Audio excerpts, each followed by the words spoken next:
Muhammad, Nabi akhir zaman, rahmat bagi umat di seluruh alam. Nabi Muhammad, mataharinya dunia, yang bersinar abadi sepanjang zaman. Nabi Muhammad bagai purnama di tengah malam gelap gulita. Nabi Muhammad bagai pelita, cahayanya di atas cahaya. Wahai kaum muslimin muslimat, sampaikan salawat salam. Di langit ada matahari bersinar menerangi bumi. Di langit ada matahari bersinar menerangi bumi. Cahayanya yang tajam menembus kegelapan, menerangi seluruh alam.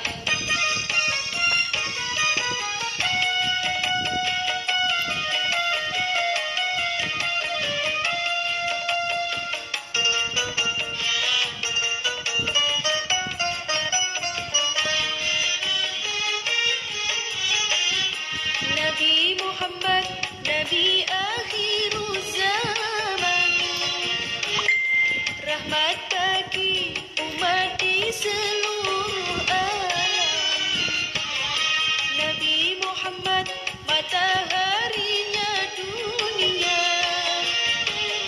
yang bersinar abadi sepanjang zaman. Nabi Muhammad bagai purnama di tengah malam gelap gulita. Nabi Muhammad bagai pelita, cahayanya di atas cahaya. Wahai kaum muslimin muslimat, sampaikan salawat salam. Di langit ada matahari bersinar menerangi bumi. Di langit ada matahari bersinar menerangi bumi. Cahayanya yang tajam menembus kegelapan, menerangi seluruh alam.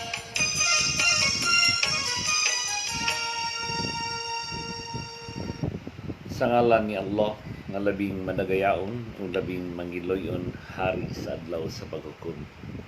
Diyos nga labing gamhanan magbuot sa tibuok kalibutan, walay sinugdanan ug walay katapusan, magpabiling hari ning kalibutan ug magbubuot sa tanan. Ang kalinaw nga madagayaon maana akan yung tanan.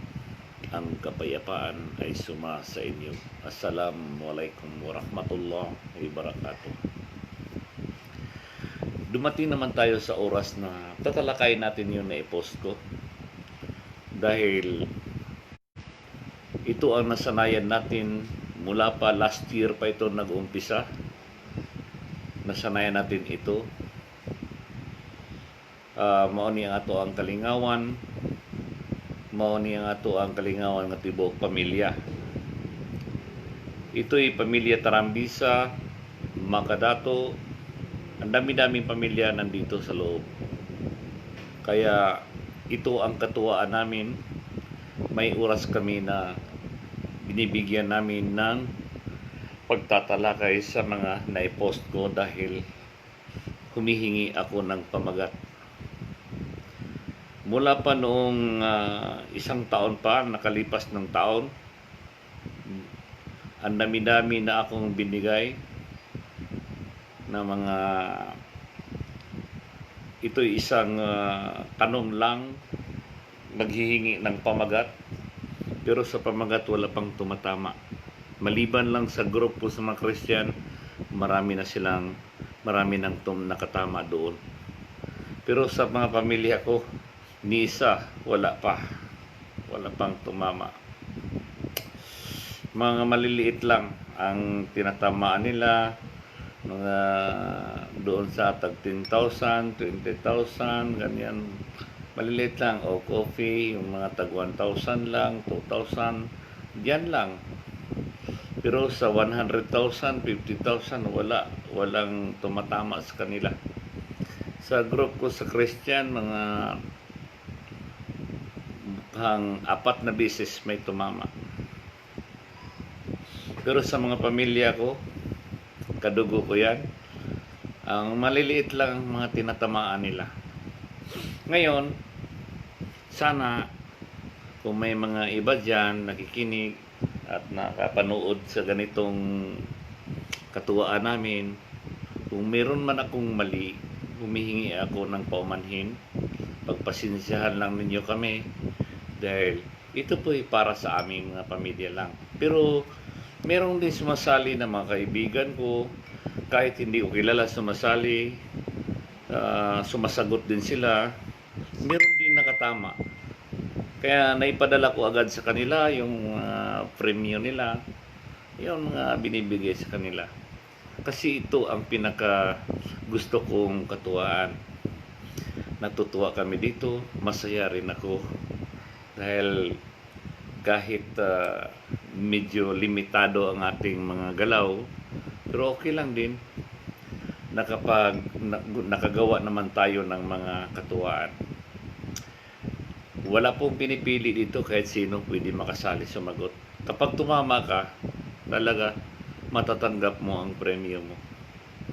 Ito naman, babasahin ko ulit sa inyo yung naipost ko ng mga isang araw pa. Pangalawang araw na ito. Ang sabi ko, tatalakayin ko sana yun sa hapon, pero dahil sa busy ako talaga, ang daming biyahe ko, kaya pagod karating ko lang, katatapos ko lang kumain at saka nagpahinga ako dahil naalala ko yung tatalakayin ko para maisagawa ko para matapos ito.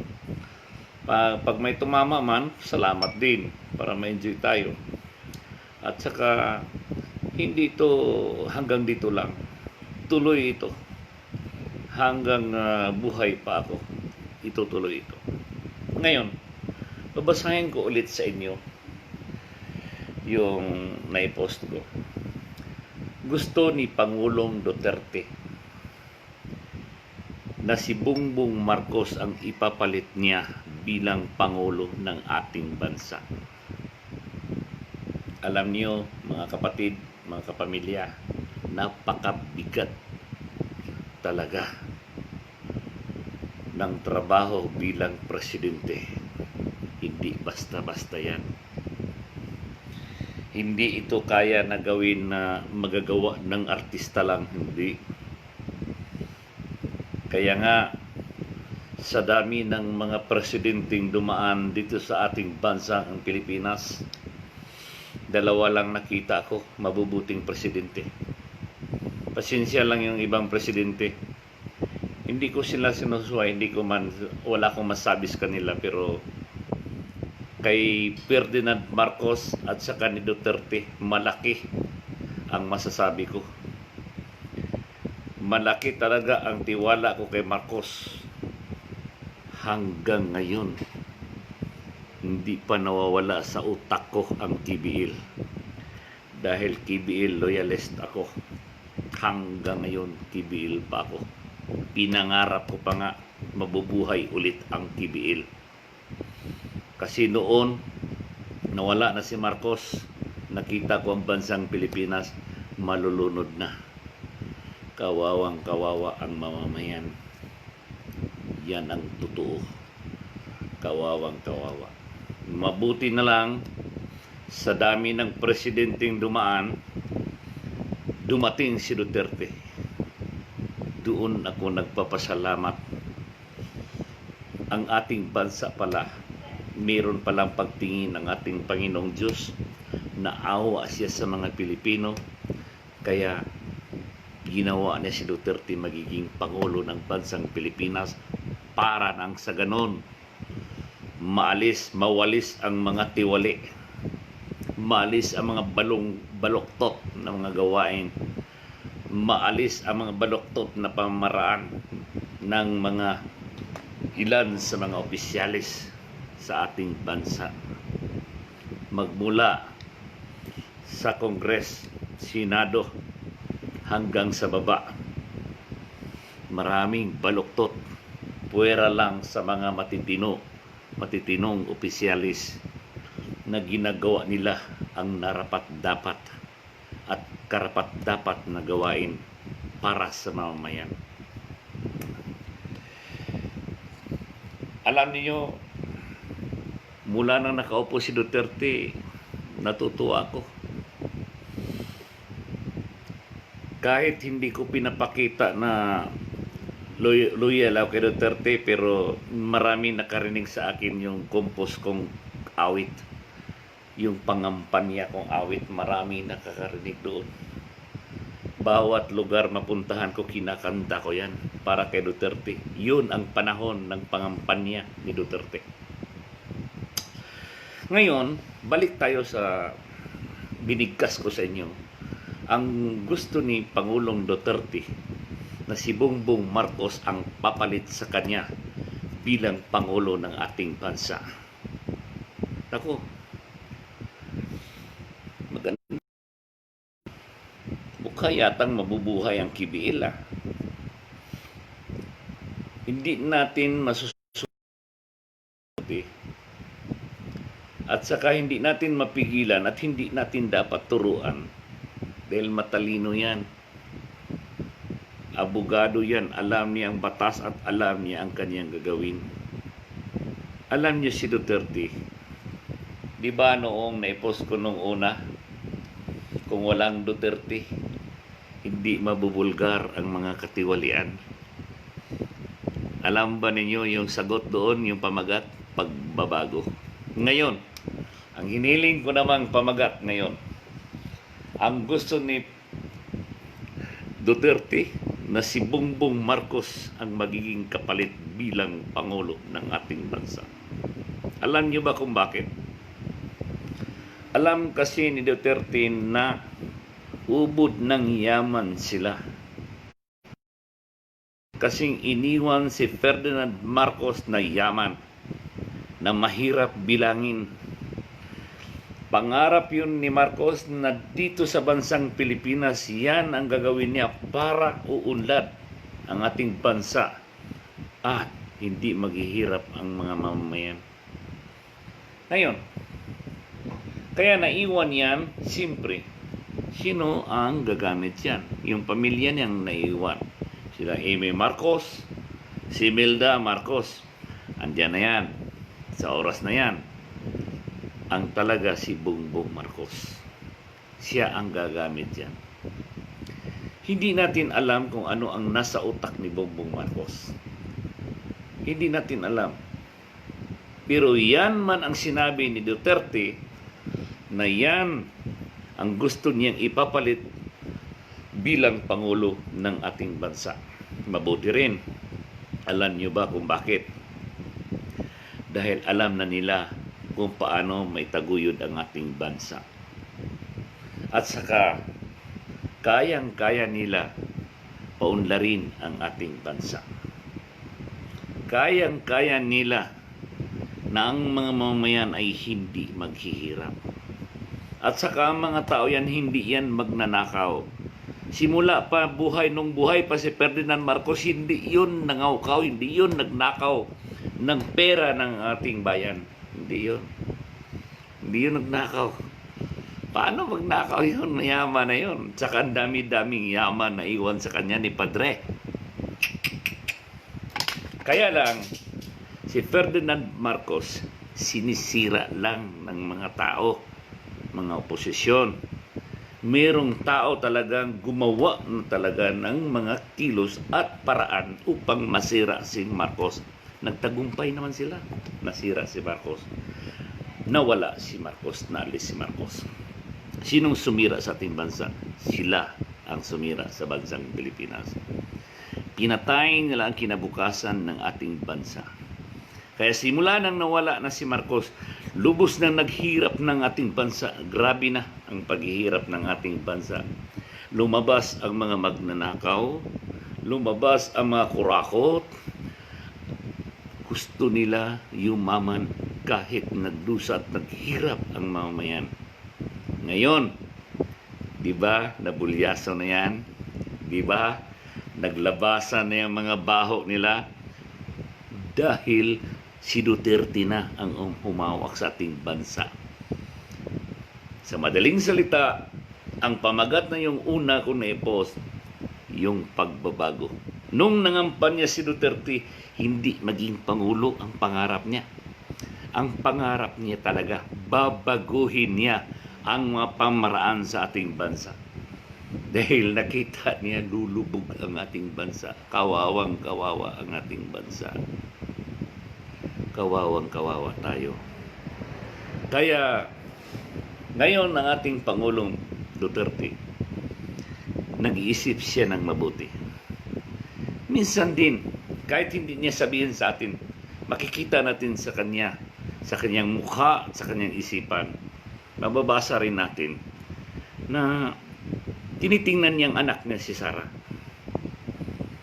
na ipapalit sa bansang Pilipinas maging Pangulo ng bansa. Pero alam niyo, si Duterte, hindi sasang-ayon dyan. Ayaw niya si Sara magiging Pangulo ng ating bansa sa totoo lang. Dahil ama siya anak niya si Sara. At siya'y isang ama. Alam ko ang isang ama maawain sa kanyang anak. Ayaw niyang maghirap si Sara. Ayaw niyang si Sara ay makakamit ni Sara ang mabigat na problema. Dahil hindi basta-basta maging Pangulo ng Pilipinas. Dahil mayroon pang natitirang mga tao na ang gusto nila ay sila. Kung aakyat ka, hihilain kang pababa dahil gusto ni sila ang aakyat. Kasi mga sakim ito talaga. Itong mga tao to hindi iniisip ang mamayan. Ang iniisip nila sarili lang. Yan ang totoo. Si Duterte sa totoo lang, ayaw niya na si Sara ang magiging Pangulo ng bansang Pilipinas. Dahil maawa siya sa kanyang anak na maghirap. Alam niyo ba si Duterte? Akala niyo masaya siya bilang Pangulo? Hindi. Sa totoo lang si Duterte hindi masaya na siya isang Pangulo. Hindi. Alam ko matutuwa lang si Duterte kung makita niya ang bansa uunlad at ang mga mamayan ay hindi maghirap. Yan, hindi mabibili ang kanyang maramdamang saya. Kasi pangarap niya yan. Pero ang Pilipinas, ang dami talagang puwera lang sa iba, ha? Ang daming masasamang isip at plano. Marami talagang gusto nila, kung pwede pa lang, ay ililibing nila si Duterte. Kasi hindi nila magawa ang dapat nilang gawin. Kasi gusto nila magyaman ng sobra kahit maghirap, magdurusa ang mga mamayang Pilipino. Baliwala sa kanila yan. Ngayon, kaya naisipan ni Duterte na si Bongbong Marcos medyo mabigat sa kalooban ni Duterte kung si Sara Duterte ang gawing vice-presidente. Pero sasang-ayon na lang siya dyan kung pipilitin ni Sara. Kasi alam ko si Sara kung ano ang ipapayo ng ama niya, yun ang gagawin ni Sara. Pero kung tatakbo siya ng presidente, ang taong malaki talaga pipigil sa kanya si Duterte. Dahil ayaw kasi ni presidente na maghirap ang kanyang anak. Dahil alam niya maghirap. Dahil si Duterte naghirap ngayon. Sobra ang sakit ng ulo niya. Ang dami-daming problema na lulutasin niya. Yan ang totoo. Marami pang matitigas ulo. Kaya nga, na-post ko yun dahil gusto ko may paliwanag sa inyo. Kung si Bongbong Marcos ang magiging presidente ng ating bansa, ang lahat ng mga plano ni Ferdinand Marcos ng kanyang ama ay matutuloy gagawin niya. Gagastusin nila ang mga yaman na iniwan ni Ferdinand Marcos para uunlad ang bansa at hindi na maghihirap ang mamamayan. Totoo yan. Alam yan ni Presidente Duterte. Kaya nga gusto ni Duterte na si Bongbong Marcos ang magiging kapalit na Pangulo ng ating bansa. Pero kung iniisip niyo, pinaplano niyo si Sara, nakikita ko yan kay Duterte, kay Presidente. Ayaw niya. Kasi ayaw niya maghihirap ang kanyang mahal na anak. Mahal niya si Sara. Ayaw niyang mahihirapan ang kanyang anak. Sa totoo lang. Naghirap nga siya. Na sa totoo lang mas mautak pa si Duterte kay ni Sara. Si Presidente, hindi niyo maaabot yan ang kanyang utak. Sa buong Pilipinas, Davao ang nalilinis na lahat ng mga lugar, Davao lang. Sa buong bansa, lahat ng bansa sa buong mundo, kita mo ang Pilipinas ngayon? Paakyat, paunti-unting umaakyat ang Pilipinas. Nagkataon lang, ang daming problema bumagsak. Marawi, sa NP, ngayon sa COVID, ang laki-laki na gastos. Dapat nga sana sa mga proyekto sana para sa mga mamayan. Pero nagastos yan. Nasayang yun lahat. Kaya maraming problema ang ating presidente. Kaya naisipan din niya si Bongbong Marcos. At kung si Bongbong Marcos at si Sara magsama yan, uunlad ang bansang Pilipinas. Ngayon, ang hinihintay ninyo, ang pamagat. Ano ang narapat na pamagat doon? Ang gusto ni Presidente Duterte na si Bongbong Marcos ang magiging kapalit, na magiging Pangulo ng ating bansa. Pinaplano yan ni Duterte. Ano ang narapat na pamagat? Alam niyo, sa totoo lang, pamagat niyan, napakaganda.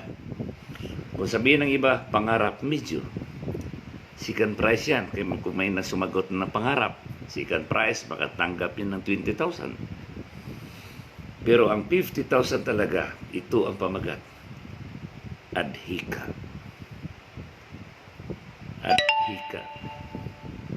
Kasi pinapangarap ni Duterte talaga, adhikain na niya. Uunlad ang bansa at sasagana ang mga mamayan at hindi na mahirapan. Kaya gusto niyang maalis at mawala na ang corruption sa ating bansa. Gusto niya mawala na yung mga katiwalian. Ituwid niya. May natira sa kanyang termino. At kung hindi yan matapos, sana gusto niya matapos yan. Dahil hindi naman tayo ang batas. Pagdating ng batas, pagdating ng 2 taon, ang mangyayari, pipili siya ng tao at meron na siyang pinapangarap, si Bongbong Marcos. Wala siyang pangarap na si Sara, hindi niya. Kasi sa totoo lang, ayaw niya maghirap si Sara. Yan ang totoo. Maliban lang kung may mga pagbabago.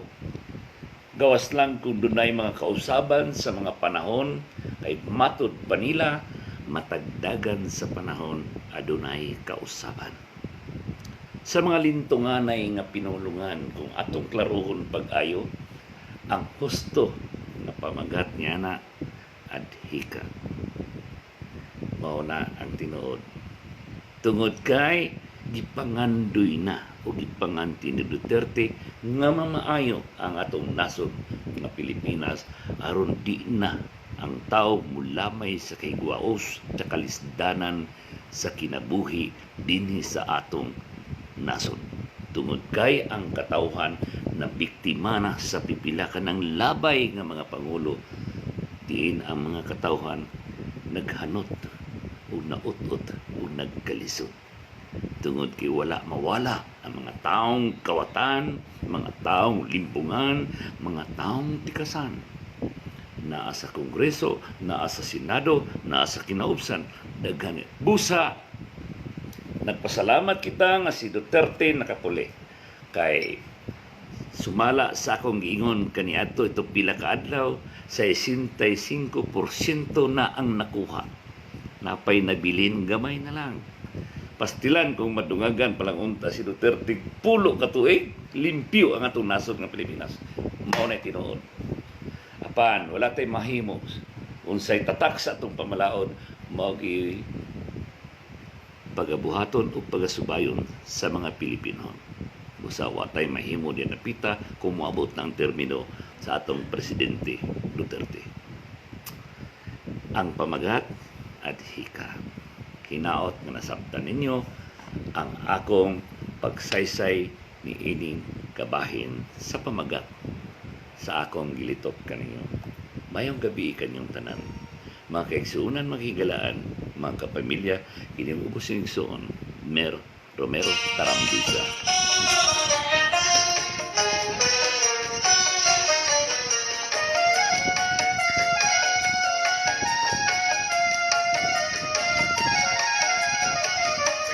Di langit ada matahari bersinar menerangi bumi. Di langit ada matahari bersinar menerangi bumi. Cahayanya yang tajam menembus kegelapan. Bye-bye. Menerangi Kasubon ko ang seluruh kalinaw o kamanagayaon, maana ako niya. di bumi ada para